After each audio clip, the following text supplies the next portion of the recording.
ओम येन देवाः पवित्रेणात्मानं पुनते सदा तेन सहस्रधारेण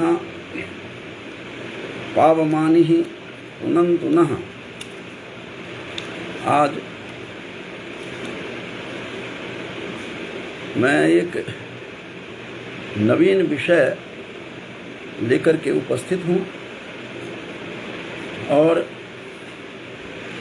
जिसका मुख्य जो केंद्र है आकर्षण का कि किस प्रकार से विलियम जोन्स जो थे, तो विलियम जोन्स का कितना बड़ा संस्कृत जगत में योगदान है।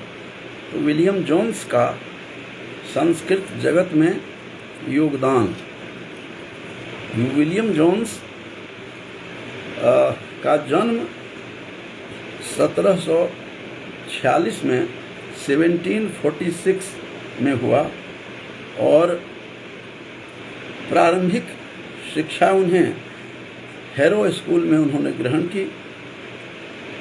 उनकी स्मरण शक्ति अत्यंत तीव्र थी। सर विलियम जोन्स की तो स्मरण शक्ति इतनी तीव्र थी कि अपने छात्रों के मध्य एक बार उन्होंने शेक्सपियर का जो प्रसिद्ध नाटक है द टेम्पेस्ट, तो द टेम्पेस्ट जो उनका नाटक है, उस नाटक को उन्होंने अक्षरशः स्मरण था और उन्होंने लिख करके दे दिया, जिससे उनकी स्मरण शक्ति स्पष्ट होती है कि कितनी थी। तो छात्र जीवन से ही वे कुशाग्र बुद्धि के थे। ऐसे लोगों का जीवन बहुत लंबे समय तक नहीं रहता है और ये बहुत जल्दी ही इस संसार से वो चले गए और 48 एट द एज ऑफ 48 ही डाइड। 48 वर्ष की आयु में जो विलियम जोन्स थे, जो न्यायाधीश बना करके जिन्हें ब्रिटिश गवर्नमेंट ने भारत में भेजा था, और उसका कितना बड़ा योगदान था, कितना उन्होंने कंट्रीब्यूट किया इस संस्कृत जगत को, उस विषय में मैं आप लोगों के सामने कुछ प्रस्तुत कर रहा हूं कि किस प्रकार से सर विलियम जोन्स यहाँ भारत में आए और उन्होंने बहुत बड़ा कंट्रीब्यूट किया, specially in the field of Sanskrit literature. उनका बहुत बड़ा योगदान था और 1783 में 1783 में ब्रिटिश गवर्नमेंट ने उन्हें भेजा था न्यायाधीश बना करके, और उसी साल उन्हें नाइटहुड की उपाधि दी। नाइटहुड जिसे सर की उपाधि कहते हैं, तो उन्हें सर की उपाधि देकर, उपाधि से विभूषित करके विलियम जोन्स को ब्रिटिश गवर्नमेंट ने भारत में भेजा था। और भारत में भेजा था, उस समय कलकत्ता भारत की राजधानी थी। कलकत्ता में ये वहाँ न्यायाधीश बन करके आए और न्यायाधीश बन करके आने के बाद सर विलियम जोन्स ने सर्च करना शुरू किया कि भारत की क्या क्या कमजोरियां हैं।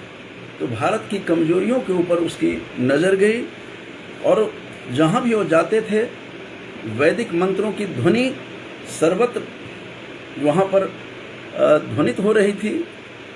तो वैदिक मंत्रों से आकर्षण पैदा हुआ विलियम जोन्स में, और जोन्स ने सोचा कि आखिर ये क्या है जो इतना आकर्षण पैदा करता है, बिना किसी संगीत के, बिना म्यूजिक के सपोर्ट के इनकी वेद ध्वनि कितनी सुंदर है।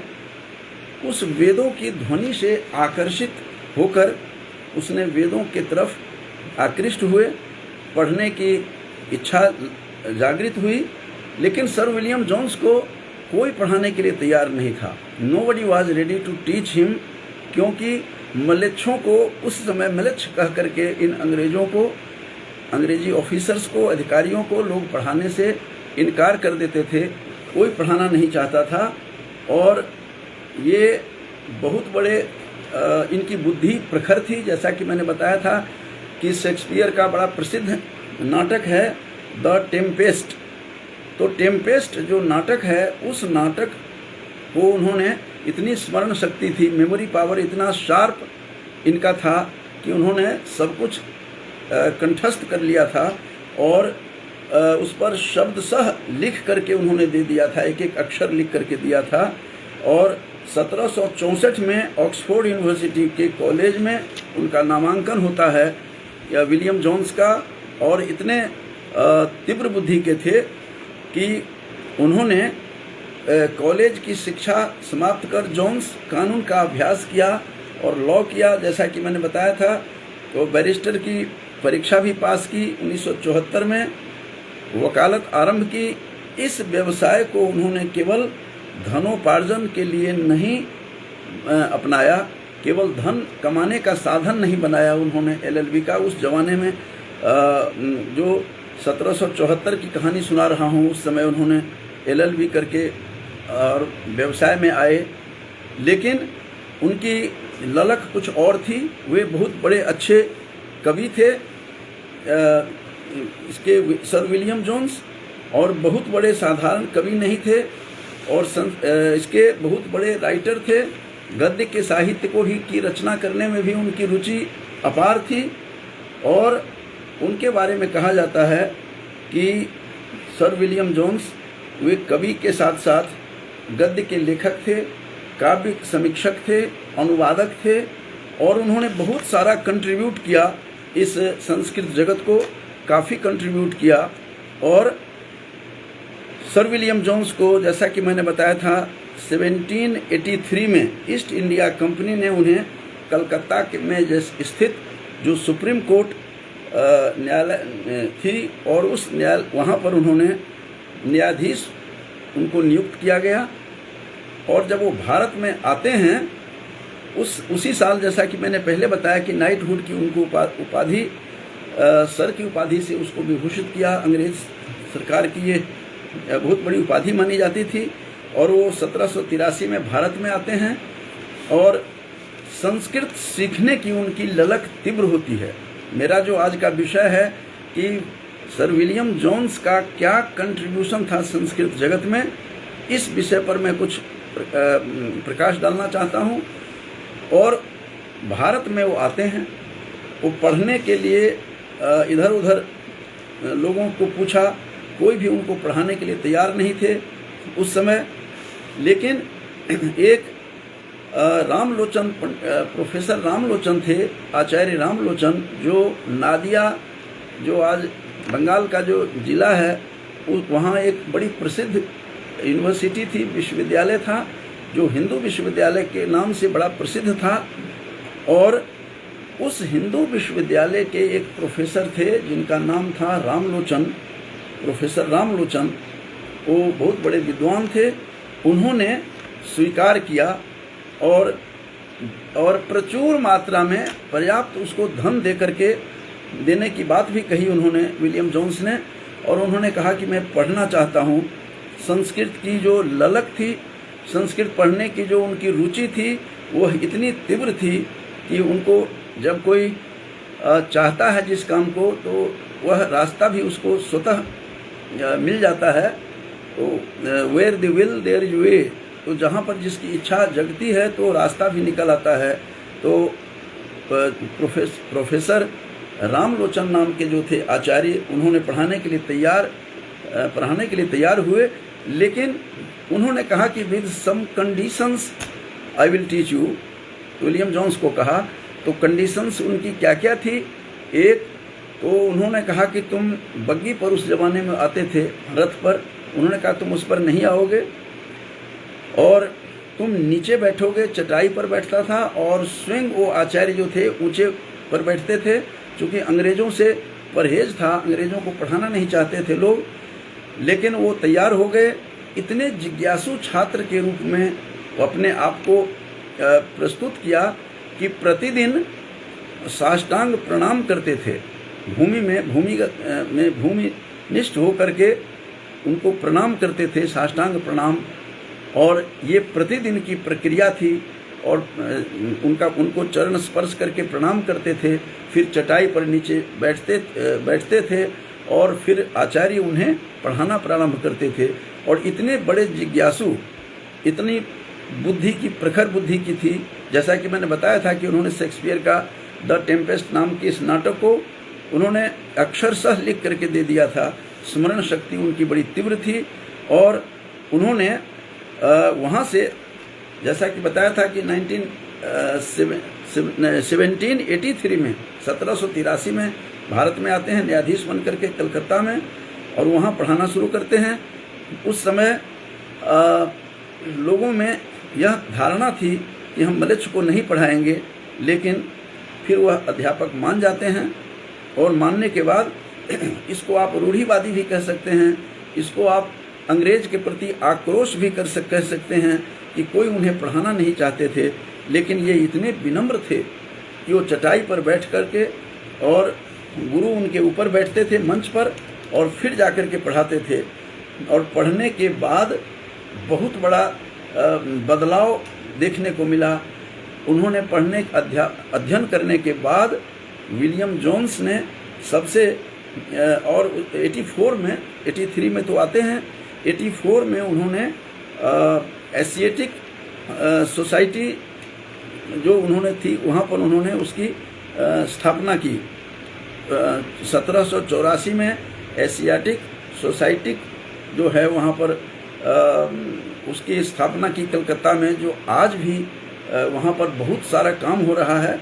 और बहुत प्रसिद्ध एशियाटिक सोसाइटी कलकत्ता बहुत ही प्रसिद्ध है। और उन्होंने, जैसा कि मैंने पहले बताया था कि वो अच्छे कवि थे, गद्य लेखक थे, समीक्षक थे, बुद्धि प्रखर थी, स्मरण शक्ति उनकी अत्यंत तीव्र थी।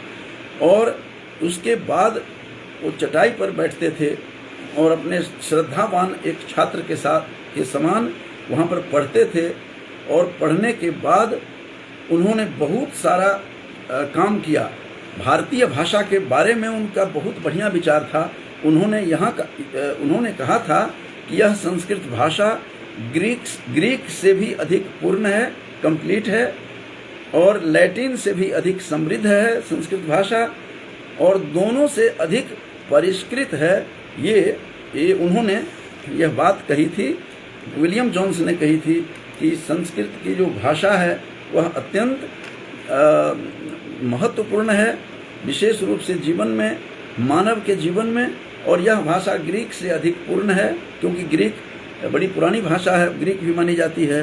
तो यह ग्रीक से भी अधिक पूर्ण है, लैटिन से अधिक समृद्ध है, और दोनों से अधिक परिष्कृत है, परिमार्जित है, रिफाइंड है। इस प्रकार से संस्कृत के विषय में उनकी धारणा थी, उनका यह मत था। और उसके बाद उन्होंने बहुत सारी उनकी रचनाएं हमें मिलती है देखने को। विलियम जोन्स का इतना बड़ा कंट्रीब्यूशन है संस्कृत जगत में, जिसे कभी भुलाया नहीं जा सकता। और विलियम जोन्स ने कविकुल गुरु कालिदास के जो अमर कृति है अभिज्ञान शाकुंतलम नाटक, उस नाटक का, शाकुंतल का उन्होंने अंग्रेजी अनुवाद किया था, उन्होंने किया। और अनुवाद को पढ़ करके, जिसके अंग्रेजी के इस अनुवाद को पढ़कर जो गेटे थे, जर्मन कवि गेटे, वो आश्चर्यचकित हुए, देख करके बौरा गए। और उन्होंने कहा कि ऐश्वर्यम यदि वांछसी प्रिय सखे शाकुंतलम सेव्यताम। यदि सब कुछ तुम जीवन में चाहते हो, बसंत ऋतु का आनंद लेना चाहते हो, समाज का ज्ञान लेना चाहते हो, और इस पृथ्वी और स्वर्ग में जो कुछ भी सौख्य है, सुख है, आनंद है, वो एकत्रित एक जगह यदि तुम लेना चाहते हो तो अभिज्ञान शाकुंतलम का अध्ययन करो। यह बात जो है गेटे ने कही थी। और गेटे ने कब कही? जब विलियम जोन्स ने अभिज्ञान शाकुंतलम जो अमर कृति है कालिदास की, उस नाटक का अनुवाद किया। और उस अनुवाद को देखकर जर्मन कवि गेटे ने शकुंतला की प्रशस्ति में क्या कहा था, उन्हीं के भाषा में बता रहा हूँ कि whilst thou the blossoms of the early spring and fruits of the later season, whilst thou what strengthens and supports whilst thou the heaven and the earth। तो इस संसार में जो कुछ भी सुख है, जो कुछ भी आनंद है, और उन्होंने ये भी कहा कि यदि कोई मुझे कहेगा कि कौन सी किताब पढ़ा जाए, तो कहता है कि वो एक ही नाटक, एक ही बात कहूँगा कि with one name A company I name the Shakuntala and so has all been said. मैं बार बार कह रहा है कि गेटे ने कहा, और गेटे पागल हो गया, आनंद से झूम उठा, और उसने कहा कि संसार में सब कुछ एक जगह आनंद लेना चाहते हो तो शकुंतला नाटक का आनंद लो, इससे दुनिया में, इससे बढ़कर के दुनिया में और कुछ भी नहीं है। और उन्होंने बहुत सारे ग्रंथों की रचना की। सबसे पहले उन्होंने अभिज्ञान शाकुंतलम का लिखा, श्रीमद् भगवत गीता पर उन्होंने श्रीमद् भगवत गीता का उन्होंने अनुवाद किया। यह भी बता देना यहाँ जरूरी है कि इनसे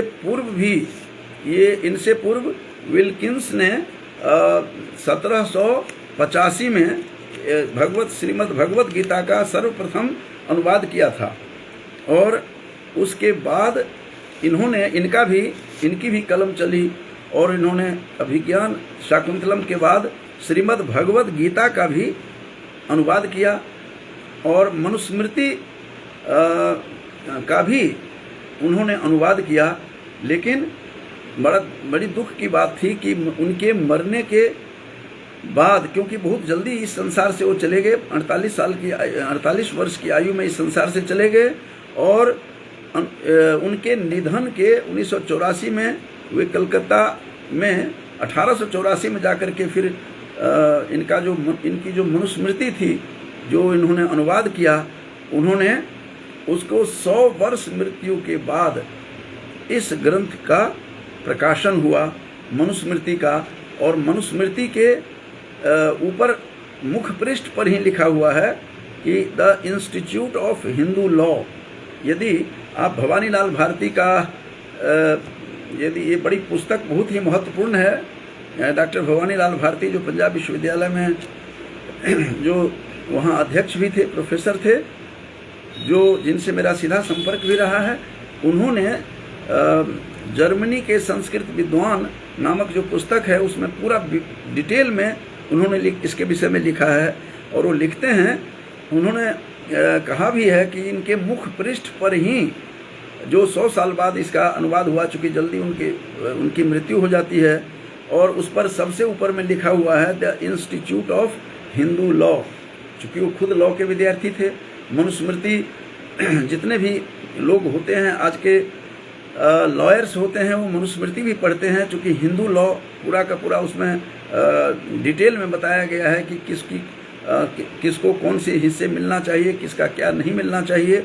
ये अपने आप में एक संविधान है, भारतीय संविधान के रूप में जिसको मानते हैं, हिंदू का संविधान मानते हैं। तो the institute of Hindu law उन्होंने इसके मुख्य पृष्ठ पर लिखा है। दूसरा नाम लिखा है और करके द ऑर्डिनेंस ऑफ मनु का अध्यादेश, और यह कुलूक की जो टीका है उसके ऊपर यह आधारित है। ये मनुस्मृति की जो बड़ी प्रसिद्ध ग्रंथ है, मनुस्मृति मनु की द्वारा रचित है, इसका उन्होंने अंग्रेजी अनुवाद किया, जिसका मैंने बताया 100 साल बाद प्रकाशन हुआ। इसके बाद उन्होंने जोन्स ने ऋतु संहार, जो कालिदास की अनुपम रचना है ऋतु संहार, उसका भी उन्होंने अनुवाद किया। हितोपदेश का भी किया, जो हितोपदेश अत्यंत प्रसिद्ध है, हितोपदेश। और उसके बाद गरुड़ पुराण जो भारत में अत्यंत प्रसिद्ध है, जिसका प्रचलन 9वीं शताब्दी में मिथिला से प्रारंभ हुआ था, गरुड़ पुराण का, उस गरुड़ पुराण का भी उन्होंने अनुवाद किया विलियम जोन्स ने। उसके बाद उन्होंने कुमार संभव के पंचम सर्ग जो हैं, कई सर्गों में विभाजित है, तो उन्होंने पंचम सर्ग का भी अनुवाद किया। उतना ही नहीं, वहीं पर जाकर के नहीं रुके, एशियाटिक सोसाइटी की जो उन्होंने स्थापना की, जिसमें विल्किंस का भी बहुत बड़ा सहयोग था, इनके साथ दिया उन्होंने भी। और एशियाटिक उसका नाम था, उस पत्रिका भी वहाँ पर चलाई, शोध पत्रिका, रिसर्च जर्नल भी आरंभ हुआ। और उस रिसर्च जर्नल जो है वहाँ पर, उसका बहुत ही प्रसिद्ध था रिसर्च जर्नल। एशियाटिक सोसाइटी की स्थापना के बाद उन्होंने रिसर्च जर्नल का भी आरंभ करवाया, जो बहुत ही प्रसिद्ध है। और कई उसमें लेख एशियाटिक मिसलेनी में उनके अनेक मौलिक, अनुदित और रूपांतरित शोध लेखों का संग्रह आज भी है। उन्होंने कलकत्ता में साहित्य, सभ्यता, तत्वज्ञान आदि विषयों पर गंभीर व्याख्यान दिए। 27 अप्रैल 1794 को मात्र 48 वर्ष की आयु में एक महान संस्कृतज्ञ, लेखक, समीक्षक विलियम जोन्स का निधन हो जाता है। यह बहुत ही दुर्भाग्यपूर्ण रहा है कि उन्होंने विलियम जोन्स भारत में आए तो थे, अंग्रेजी सरकार ने हुकूमत करने के लिए भेजा था। यहाँ के कमज़ोर, जितने भी कमजोरी थी उनको सर्च करने के प्रयास किया और किसी और योजना के तहत यहाँ आए थे वो न्यायाधीश बन करके। लेकिन इनकी ज़िंदगी बिल्कुल बदल गई, इनका बिल्कुल मन बदल गया और इसकी दुनिया बदल जाती है। यहाँ आकर के संस्कृत में रम जाते हैं और जैसा कि मैंने बताया था 48 वर्ष की आयु में ये संसार से भी चल देते हैं। और इतनी सारी पुस्तकों का उन्होंने अनुवाद किया, जिसके बाद इससे पूर्व विल्किंस के कुछ संस्कृत जगत में जो कुछ किताबें थी, जैसा कि मैंने बताया 1785 में विल्किंस ने भी लिखा, अनुवाद किया था श्रीमद् भगवत गीता का। और इससे पहले विलियम जोन्स से पूर्व विल्किंस का थोड़ा बहुत मिलता है, लेकिन उसके बाद विश्व को पता लगा कि भारत में संस्कृत लिटरेचर कितना समृद्ध है, भारत में संस्कृत लिटरेचर कितना समृद्ध ही नहीं बल्कि सशक्त है और ज्ञान अपने आप में इसमें भरा हुआ है। इसके बाद काफ़ी मुनियर विलियम भी इनके बाद आए।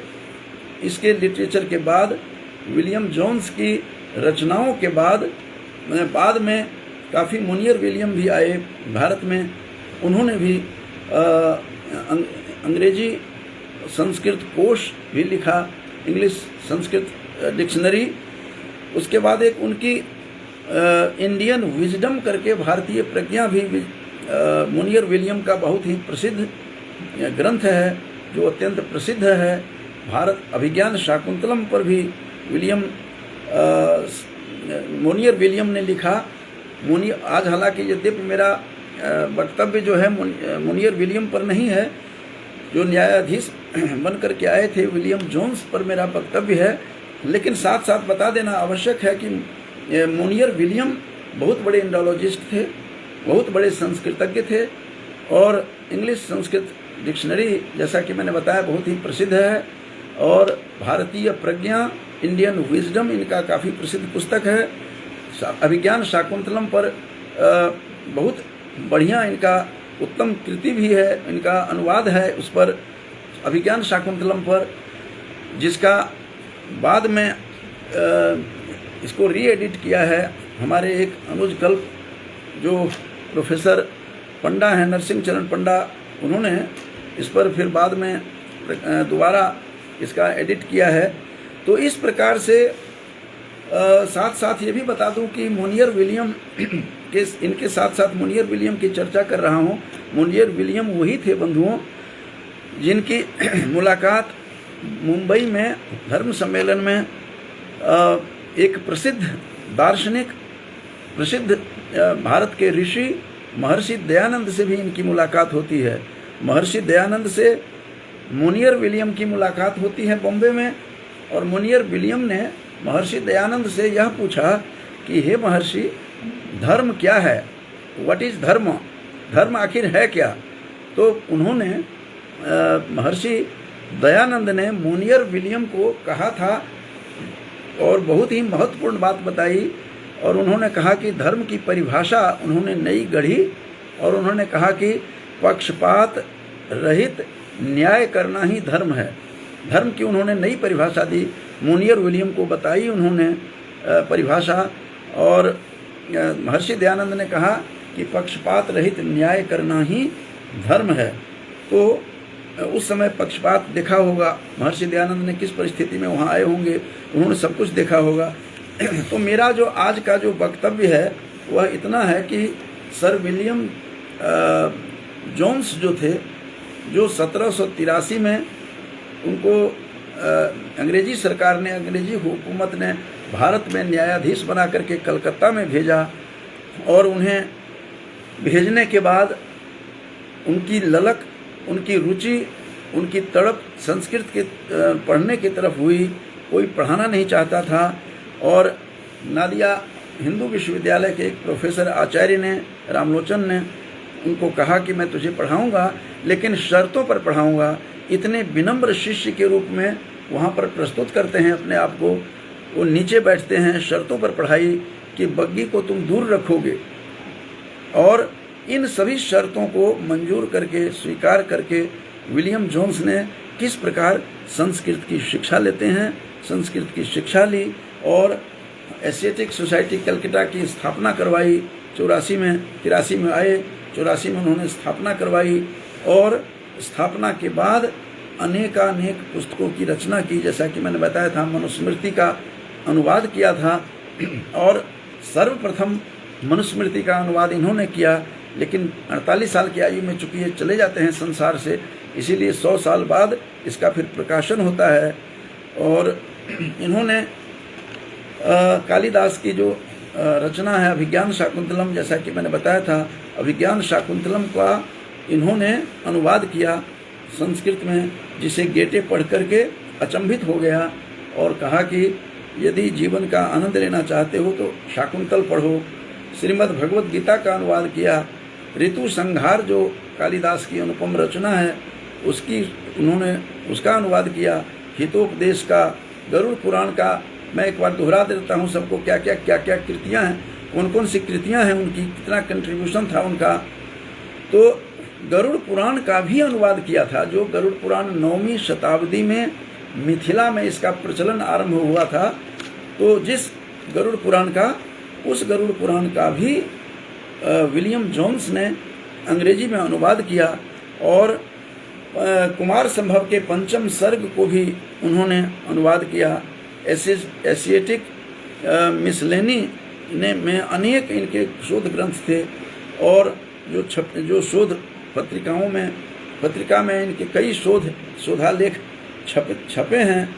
इन्होंने पत्रिका का प्रचलन किया और बहुत बड़ा काम किया इन्होंने, इतना बड़ा काम किया।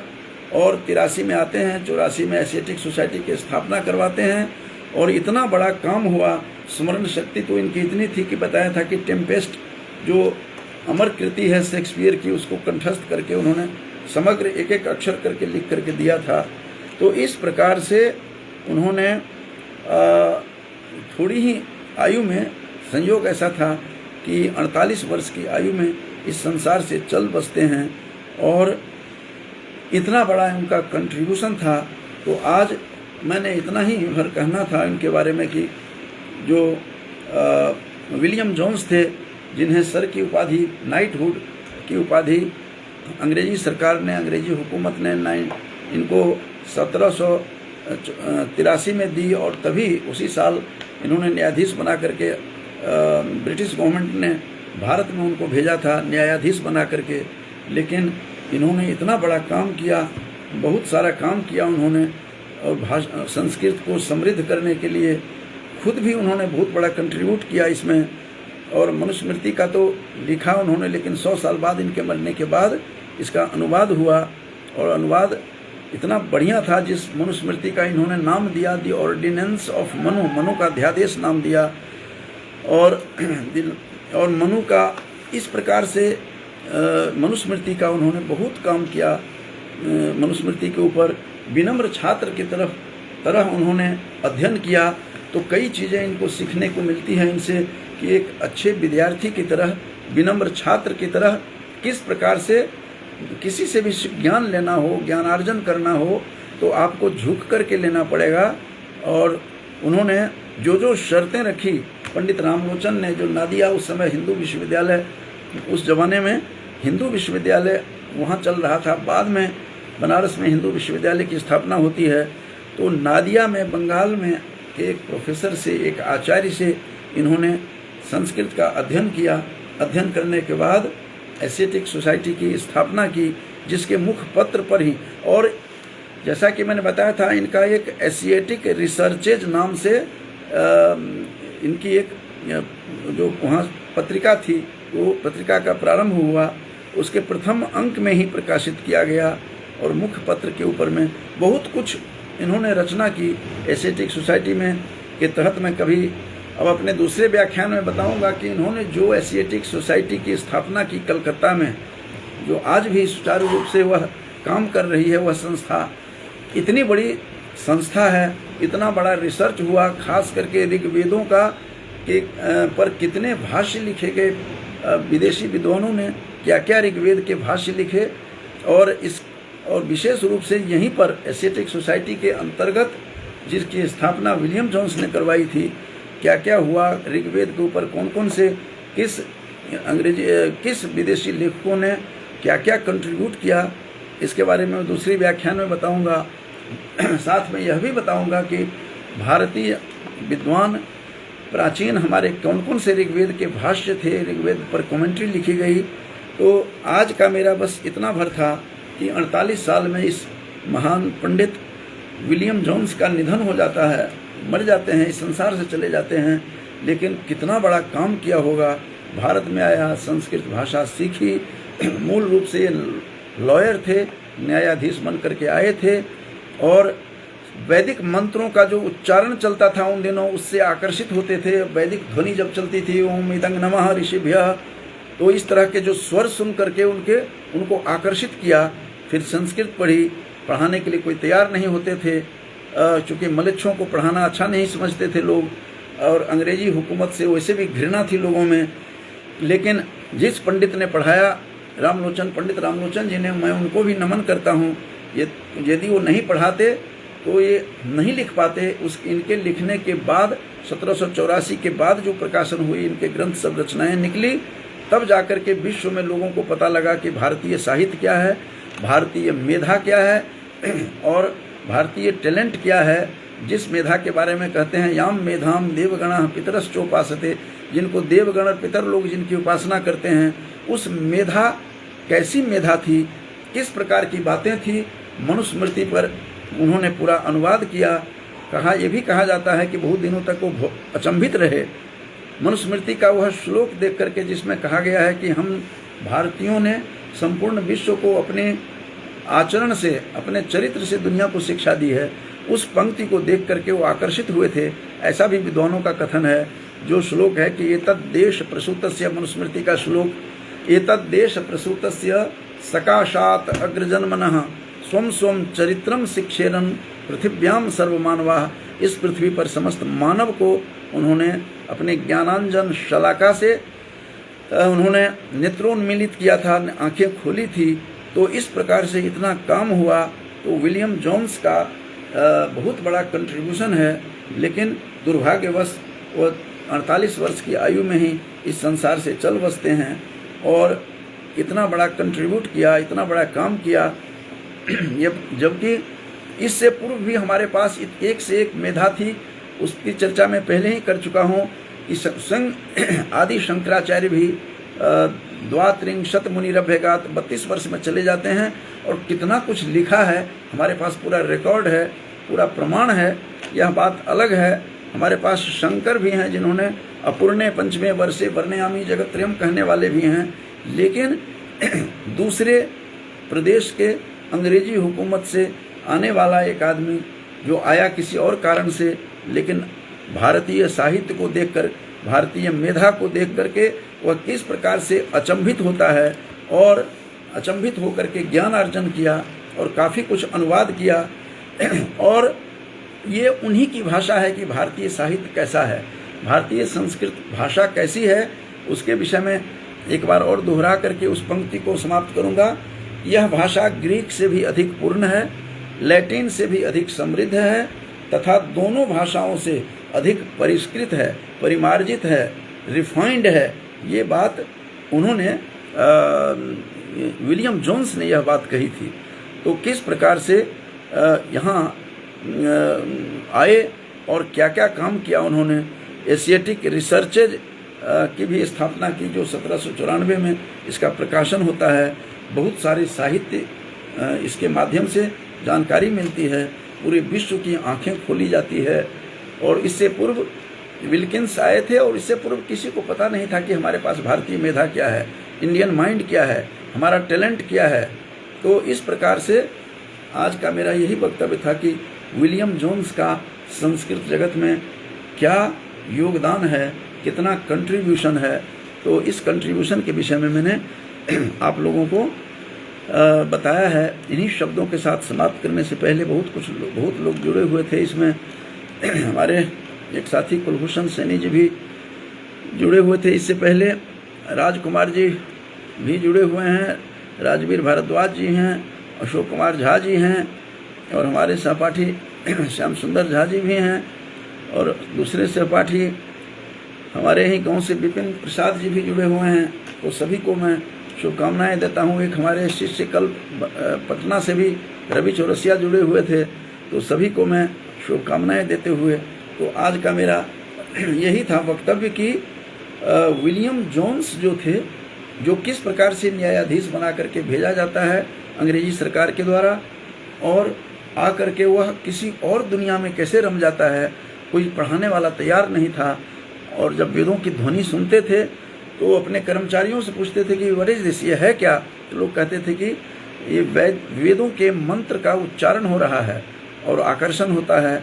कैसे वो इस दुनिया में आते हैं, किस प्रकार से उन्होंने कंट्रीब्यूट किया।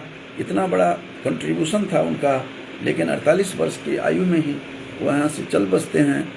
तो ऐसे महान पंडित को मैं कोटशः नमन करते हुए अपनी वाणी को विराम देता हूँ। बाद में जैसा कि मैंने बताया था, बाद में बताऊंगा कि ऋग्वेद के भाष्य लिखने में जो पाश्चात्य विद्वानों का क्या क्या योगदान रहा है, और इसी के बाद इस एशियाटिक सोसाइटी के स्थापना के बाद कितने सारे रिसर्च हुए, क्या कुछ लिखा लोगों ने, वहाँ के विदेशी विद्वानों ने। इस विषय में बाद के व्याख्यान में मैं अपने व्याख्यान प्रस्तुत करूँगा। इन्हीं शब्दों के साथ अपनी वाणी को विराम देता हूँ। जयतु संस्कृतम, जयतु भारतम।